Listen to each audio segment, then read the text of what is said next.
തിരൂർ നിയമസഭാ മണ്ഡലത്തിൽ മന്ത്രി വി അബ്ദുറഹ്മാന്റെ കനത്ത തോൽവിക്ക് കാരണമായത് തിരൂർ നഗരസഭയിലെയും വെട്ടം തലക്കാട് പഞ്ചായത്തുകളിലെയും തിരിച്ചടിയും മറ്റ് പഞ്ചായത്തുകളിലെ UDF കുതിപ്പുമെന്ന വിലയിരുത്തൽ.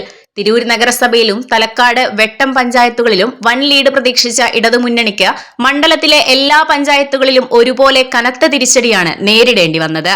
മന്ത്രി എന്ന നിലയിലും വ്യക്തിബന്ധങ്ങളുടെ ബലത്തിലും വി അബ്ദുറഹ്മാൻ നേടുമെന്ന് കരുതിയ വോട്ടുകൾ ലഭിക്കാതിരുന്നത് തിരിച്ചടിയുടെ ആഘാതം വർദ്ധിപ്പിച്ചു. തിരൂരിൽ സ്ഥാനാർത്ഥിയെ തേടി അലയുന്നതിനിടെ CPMന് വീണുകിട്ടിയ നിധിയായിരുന്നു അബ്ദുറഹ്മാൻ. അതോടെ മണ്ഡലം പിടിച്ചടക്കാമെന്ന വലിയ പ്രതീക്ഷയിലായി ഇടതുമുന്നണി. അബ്ദുറഹ്മാന്റെ വ്യക്തിപ്രഭാവവും സ്വാധീനങ്ങളും വോട്ടായി മാറുമെന്നും മണ്ഡലം കൈപ്പിടിയിലൊതുങ്ങുമെന്നുമായിരുന്നു കണക്കുകൂട്ടലുകൾ. 2021 കുറുക്കോളി മൊയ്തീന്റെ 7000-ൽ പരം മാത്രം വോട്ടുകളുടെ ഭൂരിപക്ഷത്തിനായിരുന്നുവെന്നത് പ്രതീക്ഷകളുടെ ബലം വർദ്ധിപ്പിച്ചു. കഴിഞ്ഞ ലോക്സഭാ തിരഞ്ഞെടുപ്പിലെയും തദ്ദേശ സ്ഥാപന തിരഞ്ഞെടുപ്പിലെയും കണക്കുകൾ ഇടത് കേന്ദ്രങ്ങൾ മുഖവിലക്കെടുത്തിരുന്നു പോലുമില്ല. വൻ ലീഡ് പ്രതീക്ഷിച്ച തിരൂർ നഗരസഭയിൽ 12 ബൂത്തുകളിൽ മാത്രമാണ് അബ്ദുറഹ്മാന് മുൻതൂക്കം ലഭിച്ചത്. ഇതിൽ 2 ബൂത്തും അബ്ദുറഹ്മാന്റെ വീടുൾപ്പെടുന്ന പൊരൂർ സ്കൂളിലെ കേന്ദ്രങ്ങളാണ്. അന്നാര, തുമരക്കാവ്, തൃക്കണ്ടിയൂർ, തെക്കുമുറി മേഖലകളിലാണ് അവശേഷിക്കുന്ന ബൂത്തുകളുള്ളത്. നഗരസഭയിലെ ഇത് ഇടത് കോട്ടകളിൽ പോലും അബ്ദുറഹ്മാന് മുന്നിലെത്താനായില്ല. തിരൂർ നഗരസഭയിൽ നിന്നും മാത്രം കുറുക്കോളി മൊയ്തീന് 2575 വോട്ട് ലീഡ് നേടി. എന്നാൽ നഗരസഭയെ കടത്തിവെട്ടുന്ന ഭൂരിപക്ഷമാണ് പഞ്ചായത്തുകളിൽ നിന്ന് കുറുക്കോളി സ്വന്തമാക്കിയത്. കൽപ്പകഞ്ചേരിയിൽ 5671 വോട്ടും തിരുനാവായയിൽ 5196 വോട്ടും ആദവനാട്ട് 4666 വോട്ടും കുറുക്കോളി ലീഡ് നേടി. സ്വന്തം പഞ്ചായത്തിൽ കുറുക്കോളിയുടെ ലീഡ് 2692 വോട്ടാണ്. വെട്ടം തലക്കാട് പഞ്ചായത്തുകളിൽ മാത്രമാണ് കുറുക്കോളിയുടെ ലീഡ് 2000-ൽ താഴെയായത്. നെയ്തെടുക്കാം പുതിയ ബന്ധങ്ങൾ. Bridal craft the wedding mall, Pan Bazaar, Tirur. ഓരോ മുഹൂർത്തങ്ങൾക്കും അതിന്റേതായ സന്തോഷങ്ങളുണ്ട്. അതിൽ ചിലത് ഒരിക്കലും മറക്കാൻ പറ്റാത്തതും. Azad gold and diamonds, Thazhepalam, Tirur. വെട്ടത്ത് 1611 തലക്കാട്ട് 1371 ലീഡ്. 339 വോട്ട് അധികം നേടി പോസ്റ്റൽ ബാലറ്റിലും കുറുക്കോളി മുന്നിലെത്തി. 2 തവണ വിജയിച്ച മണ്ഡലമായിട്ടും വി അബ്ദുറഹ്മാൻ താനൂർ വിട്ട് തിരൂരിലേക്ക് ചേക്കേറിയത് രാഷ്ട്രീയ കേന്ദ്രങ്ങളിൽ വലിയ ചർച്ചയായിരുന്നു. നേരത്തെ തിരൂർ നഗരസഭാ കൌൺസിലറും വൈസ് ചെയർമാനുമായിട്ടുള്ള അബ്ദുറഹ്മാൻ തിരൂരിൽ മാറ്റത്തിന്റെ കൊടുങ്കാറ്റായി മാറുമെന്നായിരുന്നു ഇടത് കേന്ദ്രങ്ങളുടെ പ്രതീക്ഷ. ആദ്യം താനൂരിലെ സ്ഥാനാർത്ഥിയായി അബ്ദുറഹ്മാനെ CPM പ്രഖ്യാപിച്ചിരുന്നു. എന്നാൽ റഹ്മാൻ മത്സരിക്കാൻ സന്നദ്ധനായില്ല. ഒടുവിൽ മുഖ്യമന്ത്രി പിണറായി വിജയൻ ഇടപെട്ടായിരുന്നു തിരൂരിലേക്ക് മാറ്റിയത്.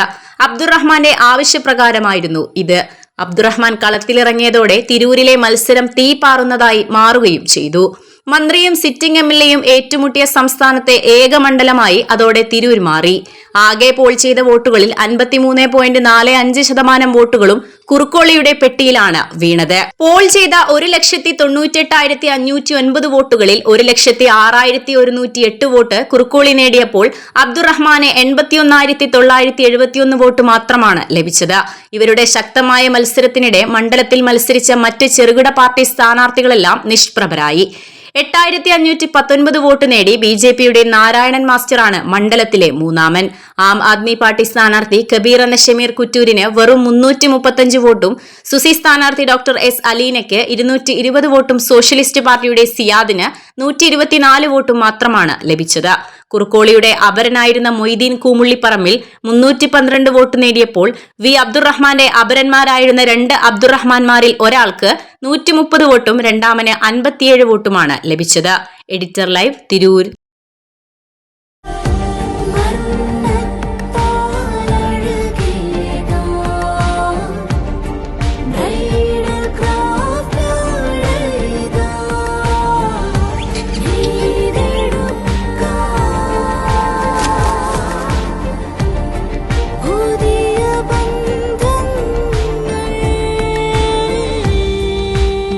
നെയ്തെടുക്കാം പുതിയ ബന്ധങ്ങൾ. Bridal craft the wedding mall, Pan Bazaar, Tirur.